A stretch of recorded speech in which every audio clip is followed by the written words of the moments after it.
na kutegemea sana kwenye safari yangu ya maisha, kwenye maisha yangu, na kwa hiyo sitaweza nikakufanya au nikakufanya ukalia kwa maumivu makali badala ya furaha, bali nitakufanya uonekane mwanamke ambaye una furaha siku zote za maisha.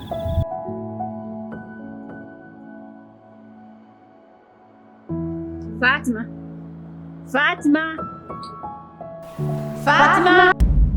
Dada, nini shida? Mbona tunashtuana?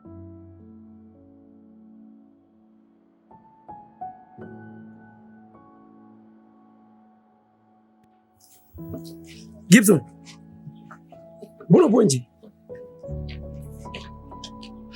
Wiki blaza, mbona umekaa nje peke yako? Afu ni giza saa hizi. Kuna shida? Hata sijui niwaambia kitu gani. Tuambie. Kama labda kuna changamoto yoyote au shida, tuelezane, maana si ni familia. Si tu kwa tunakusikiliza. Tuambie. Nimejikuta nafikiria vitu vingi sana. Nimejikuta nawaza na kutafakari mambo mengi sana.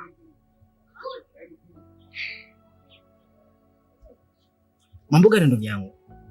Maana usikae na kitu moyoni, akati sisi tupo. Tushare mawazo. Ili tukupokee kama ni mzigo tujue tunafanyaje. Joakim. Herman. Hivi yafaa nini kung'ang'ania kitu ambacho hakiwezi kukupa manufaa wala matokeo mazuri katika maisha? Sioni sababu ya kuendelea kukifanya kitu kiwe muhimu kwako wakati chenyewe kimeshindwa kukupa muhimu katika maisha yake. Biashara yetu sisi haijatupa heshima, haijatupa muhimu.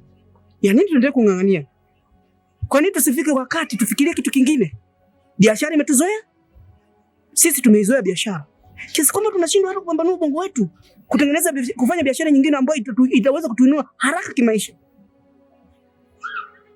Kusema kweli, hapana. Gibson, isije ikawa unayaongea haya maneno sababu ya wale watu ambao wanatuletea changamoto katika biashara, aidha kutukejeli, kututusi. Usifikirie hilo swala. Labda kama bado sijakuelewa vizuri, lakini yale maneno sio kigezo cha kukata tamaa. Inaweza kama sababu moja hapo. Nakumbuka tumezungukwa na watu wengi sana kila sehemu tulipokuwa tunakanyaga kuuza biashara yetu. Hakuna aliyetupa heshima hata kutupokea tu katika njia iliyo sahihi. Kila mmoja alitudharau pamoja na biashara yetu. Lakini sio hivyo tu. Biashara yenyewe mpaka ilifika sehemu ilitudharau sisi. Inazidi kutuchakaza. Tazama sasa. Angalia umri wetu na muonekano wetu ni tofauti. Lakini wenzetu vijana wetu wenye umri sawa na sisi tayari wana maisha mazuri. Ukiangalia muonekano wao muonekano wao ni sawa na umri wao. Sisi tumechoka. Ya nini kuendelea kufuga mti usiokuwa na matunda kisa unajivunia eti kwa sababu nina kivuli? Napata kivuli. Ya nini? Hata maandiko matakatifu yamesema watu wangu wanaangamia kwa kukosa maarifa. Mtu usiozaa kata kautupe motoni. Mimi naona kabisa hii biashara tuikate, tuitupe. Tubaki bila kazi, tupate muda wa kufikiria biashara gani tunaweza kuifanya. Ni kweli ukiangalia hii biashara tushadumu nayo miaka 3 sasa. Hatuna chochote ambacho labda biashara hii tumenufaika nayo kupitia labda tumenunua ardhi sehemu fulani. Hakuna. Tupo tu naishi hata kiwanja. Tupo tu. Ni kweli upo sahihi. Utukwazi. Ungetukwaza kabisa. Jamani. Basi. Niko ndani. Sawa.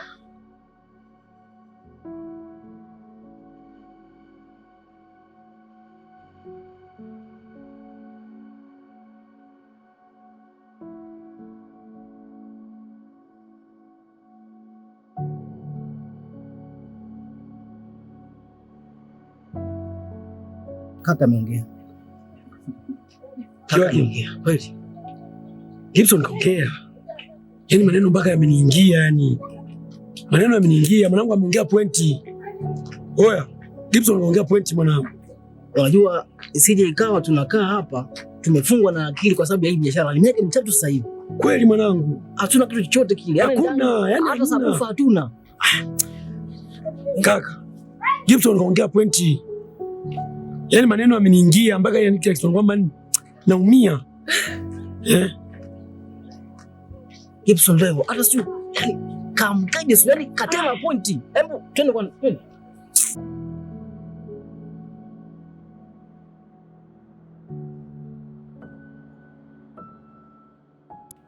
Dada nini tena? Mbona tunashtuana? Cheki mpaka anadondosha na simu. Umejishtua mwenyewe. Sasa unachoshtuka ni nini? Mimi tunaita hata uitiki. Unawaza nini? Chakula kipo ndani na angalia mtu simuone. Shida nini? Ni kweli dada. Unakumbuka juzi kuna swali nilikwambia? Nakumbuka ndio. Yule mwanaume mpaka sasa sijampa majibu. Nilikuwa nampenda. Ndio chikacho msingi. Unataka kuniambia yule mwanaume siku hiyo jinadi unanipa taarifa dadako amepata mwanaume na muda mrefu. Kumbe kumpata jibu kwamba unampenda. Uje mkubalia? Ni kweli. Hivi naomba kwa achache dunia hii. Haya kibadilisha mawazo leo utamlaumu? Mimi nishampa jibu mambo yashaisha. Sasa nifanyeje dadangu? Cha kufanya nenda kamwambie. Mwambie nipo tayari na nimekubali. Muendelee na mipango mingine. Ukiendelea kusubiri na yule hana jibu, mmeachana tu hewani. Haitaeleweka kinachoendelea ni nini. Haya atapata mtu mwingine kule. Wewe umeweka tumaini kule tumejinadi tumepata mwanao si nini. Mwisho wa siku tunaumbuka. Kampe jibu, mwambie nimekubali na nipo tayari. Umenielewa? Sawa dada.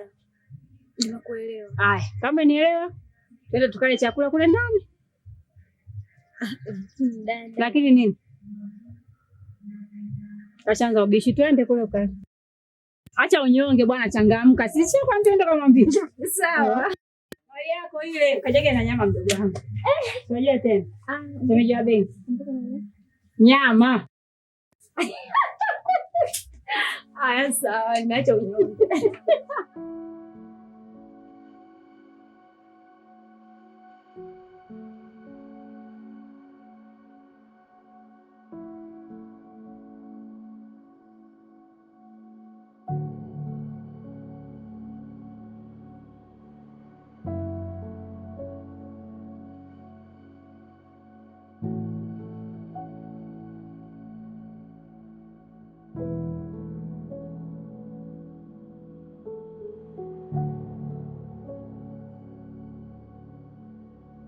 Awali ya yote kabla hatujaendelea na safari, kiukweli tumbo langu mimi linahisi njaa. Kuko empty huko ndani. Kwa hiyo nilikuwa nawaza kwamba mnaonaje tungepata chochote kitu, angalau tupate nguvu za kutembelea. Ni kweli. Lakini hapo mbele kuna mahali wanauza chai. Huko mbele? Ndio. Basi tungeenda huko mbele. Ni wazo zuri mwanangu, lakini mimi sina kitu jamani. Sina hela. Mwenyewe kama anavyosema mwenyewe hapa nipo empty. Sina kitu. Kwa hiyo nyinyi wote hali mbaya. Ndio.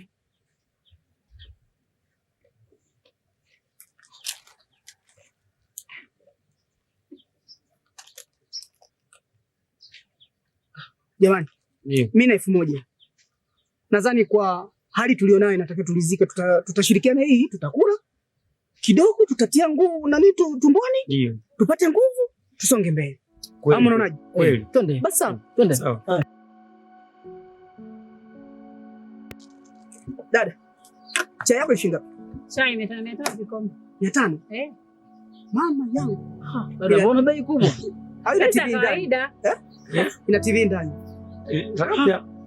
Sasa. Dada yetu sisi tuna ombi moja tu. Sisi hapa tuna shilingi 1000. Tulikuwa tunaomba utusaidie, yani ujaribu kubalance ili tutoshe. Hata kama tutapata andazi moja na chai hata nusu robo, hata nusu tusaidie. Yaani balance kutokana na sisi tulivyo. Hapo kwa saidia leo niwekee nusu afu na mandazi, si ndio? Sawa, haina shida.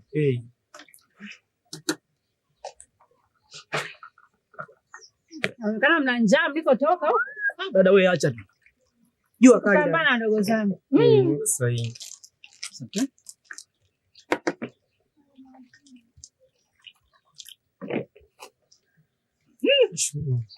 Kuja taratibu wewe. Moto. Fatima. Dada, leta sahani fasta. Haya sawa.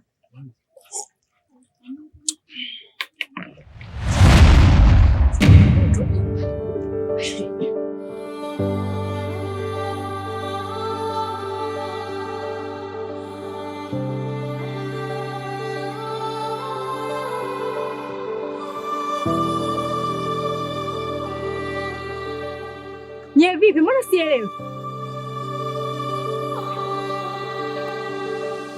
Wewe Fatma, mnafahamiana na huyu kaka?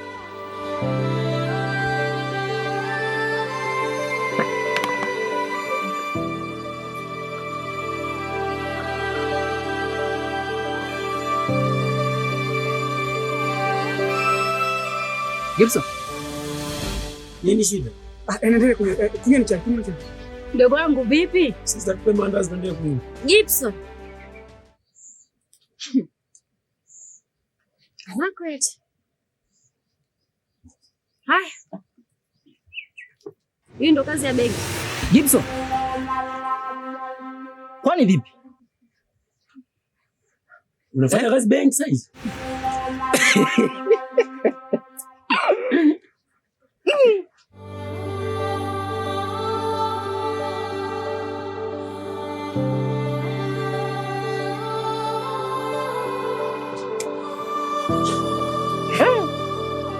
Milima haikutani, binadamu tumekutana.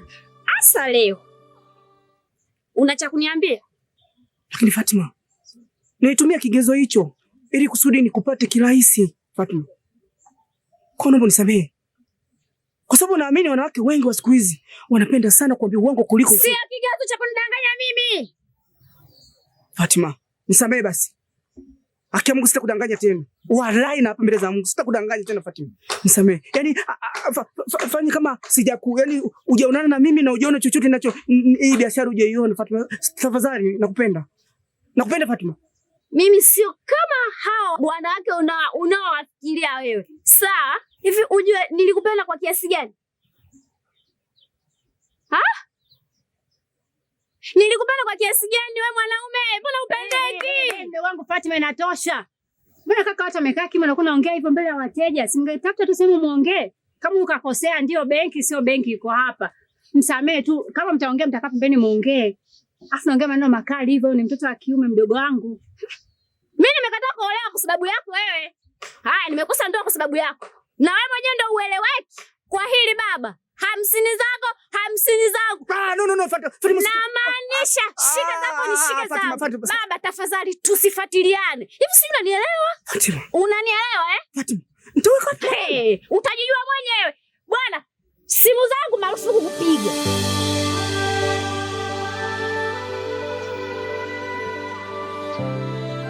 Gibson. Mimi nikajua wewe ni mteja, kumbe ni shemeji.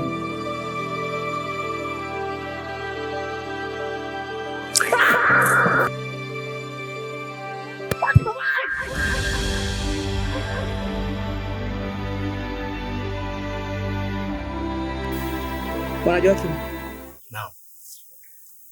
Naam. Jumla ya maisha tunayoishi sisi binadamu hapa duniani ndio yana maana kubwa sana, na maana yenyewe ni kusudio, na maisha ni formula,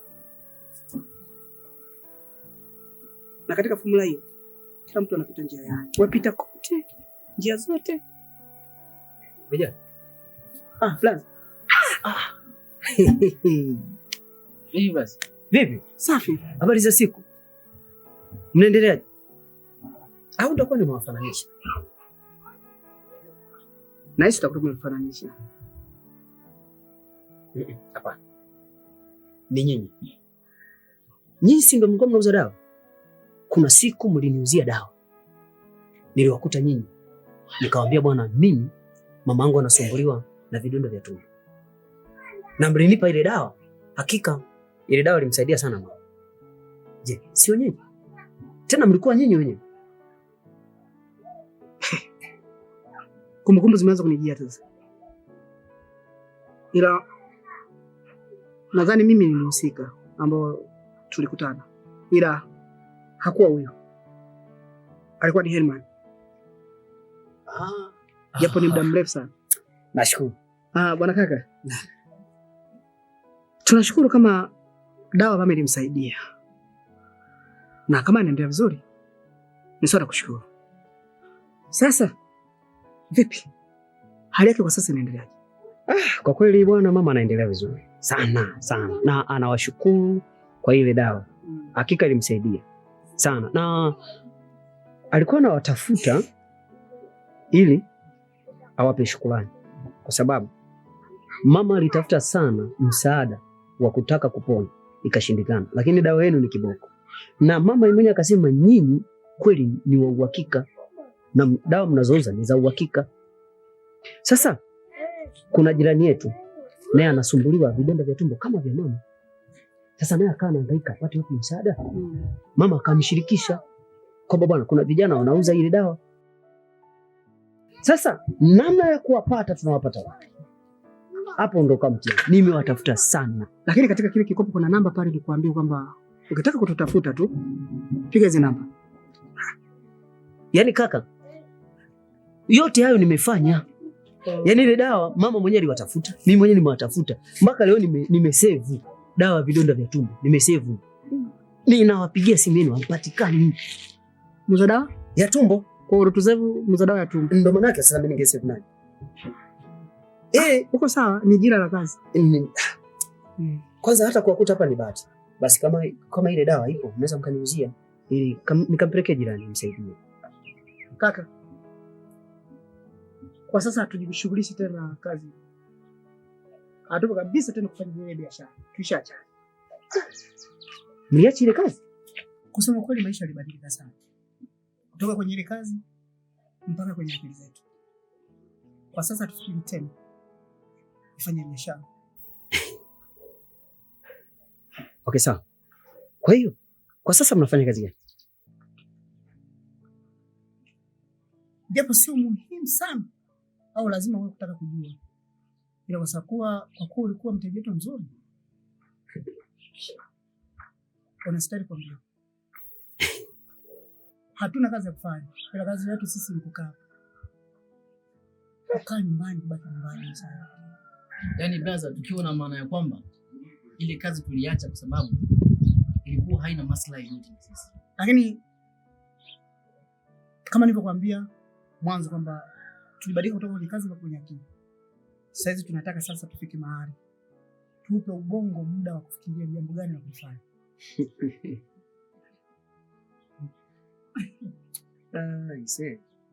Sasa ngoja tuongee kitu.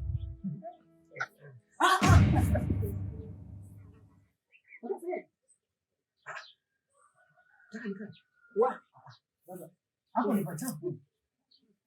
Brother, wewe usitahili kukaa hapa. Hapa tunafaa kukaa kama labda Sikilize. labda Tulieni. Subiri. Nivue t-shirt nikutandikia hapa. Nisikilize. Kwanza cha kwanza inatakiwa mjikubali. Kila binadamu yuko chini ya jua ana thamani. Yaani mmenishtua nikajua hapa pana nge, pana kenge, pana nyoka. Kwa nini unasema pachafu? Hapana brother. Wewe ni mtu safi, mtu simati, mtu maridadi, mtu wa muhimu wa maana. Ni wewe ukae kwenye majani kama haya. Tunakuheshimu brother. Umevaa vizuri. Una style haki yako. Hebu nikutoe t-shirt. No. Sikia. Kuvaa kwangu, muonekano wangu usikuchanganye wala usikutishie. Mbona nyinyi mmekaa? Mimi nakaa sehemu yoyote ile nikikuta mazingira naishi nayo vipi? Kwa kuacha nikae. Brother, ni kwa sababu sisi ni wachafu. Kaa. Ili mjue kwamba kila binadamu ana thamani kiasi gani. Sasa uacha mimi nakaa. Hapa. Hebu kaa. Tukae. Kae. Msiogope, kae. Tukae. Kae. Brother, lakini hapa hapana. Kwanza mwe na amani. Lakini ungesogea basi kwa hapa. Nimwambia kweli na amani. Nikubalini. Mbona mimi nimeshawathamini? Tunakosa uhuru basi. Hapana. Mimi ni binadamu kama nyinyi. Jinsi mlivyo nyinyi ndio kama mimi nilivyo. Kwa hiyo hapa oneni kama ni rafiki mwenzenu ambaye mnaweza mkapiga naye story tukutana popote tunaongea. Nimezungumza sana kwamba kuna changamoto ya kazi unazokutana nazo zinasababisha nini. Sasa swali langu ni changamoto gani kubwa ambayo nyinyi mwasababisha mkakata tamaa mkachana na ile kazi? Yaani ile changamoto yenye maana yenye mashiko.